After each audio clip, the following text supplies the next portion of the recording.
Hi, I'm Chris Haigh and this is the Fiddle channel, and today I'm going to show you 10 ways to phrase a jazz arpeggio.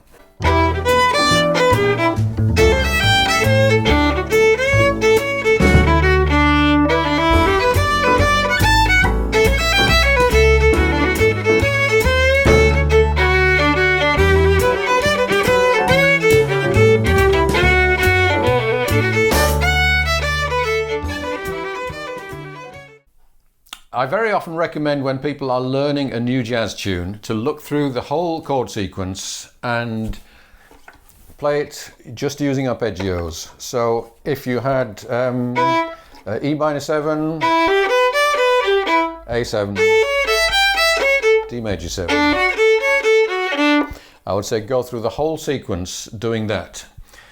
And in certain circumstances it can be, you can actually incorporate some of that into your solo, but only if you can make it not sound mechanical. So what you have to then do is to be able to make different rhythmic phrases out of those arpeggios, and then they don't sound just like you're playing arpeggios, which is what you are doing. So one of my students asked, well, how can I find these, how can I rephrase them in those different ways?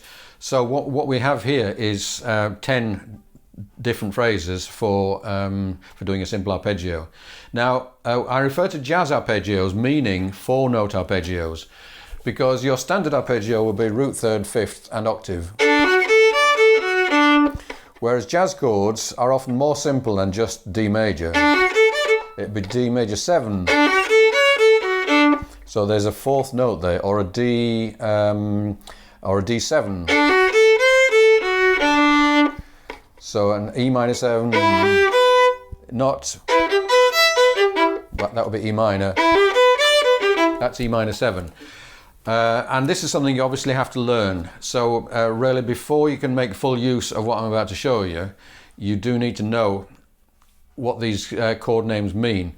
And I have a couple of videos. I have one on 4-note jazz arpeggios, and I have another one on which is called Deciphering Chords, which will also help you to understand what chord shapes, what chord names mean.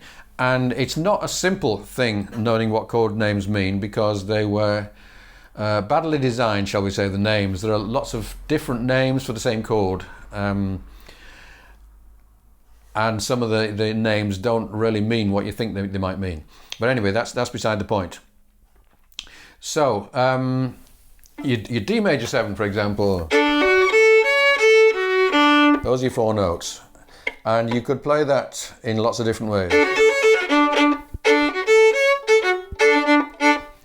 So, what we're going to do is apply all of this to an E minor 7. So those are the notes. There's the first one. 1, 2, 3, 4. So that's really emphasizing the first and last note. And you don't really have to think in advance about which notes you want to emphasize. But if you could think fast enough, then you would do, I suppose. So this is starting off with a triplet. And the longest note is the one that's emphasized most is the last one. It's quite convenient. This is what's called chain bowing, where you link together, apart from the first one, you link them all together. Next one.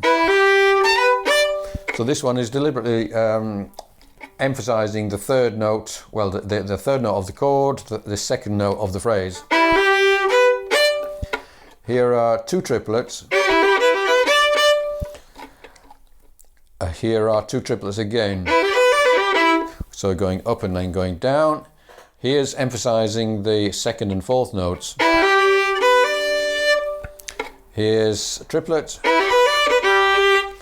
ending not on the 1 but on the 3. Here's which I suppose is emphasizing that note. And again, it's not coming back to the 1. Here's one that starts before the bar line. 1, 2, 3. 1, 2, 3. Like that. So I will try and play all 10 of these in turn, just over E minor 7. I'll do each one twice.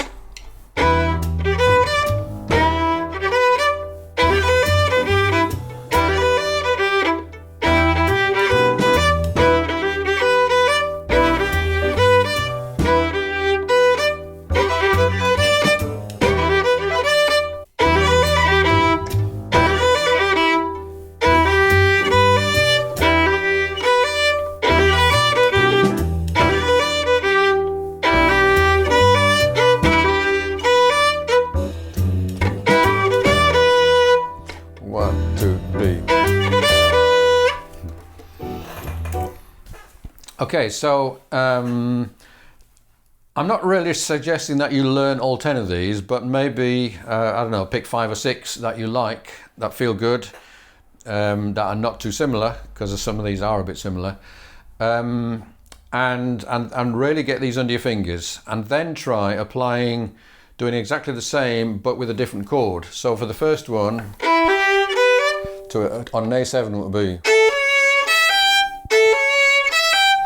or this one on an A7, or on the D major 7. So yeah, first of all do it as written on the E minor 7, then try doing exactly the same rhythm and pattern but on a different chord.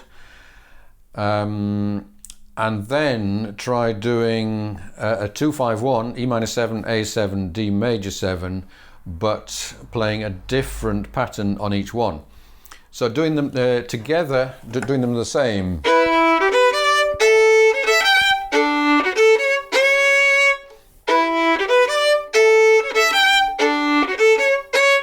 So you could go through each of these 10 doing that.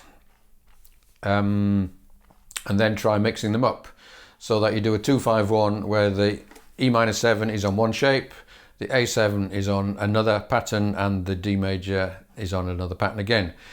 And that would keep you busy for several weeks, I think. And at the end of that, I think you'll be quite a lot better at doing this.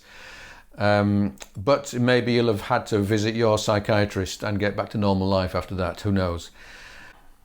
And finally, if you've read all this but you're not sure actually what a 2-5-1 is, I do have a video explaining that, and that will be very useful. And the place where I find this idea most useful is when you get to really difficult chords. So something which is changing key a lot, for example, during a sequence. If you'd like a PDF of all of these different licks that I've just shown you, then do subscribe to the channel, send me an email, and I will send you a PDF. Thanks for watching. See you again soon.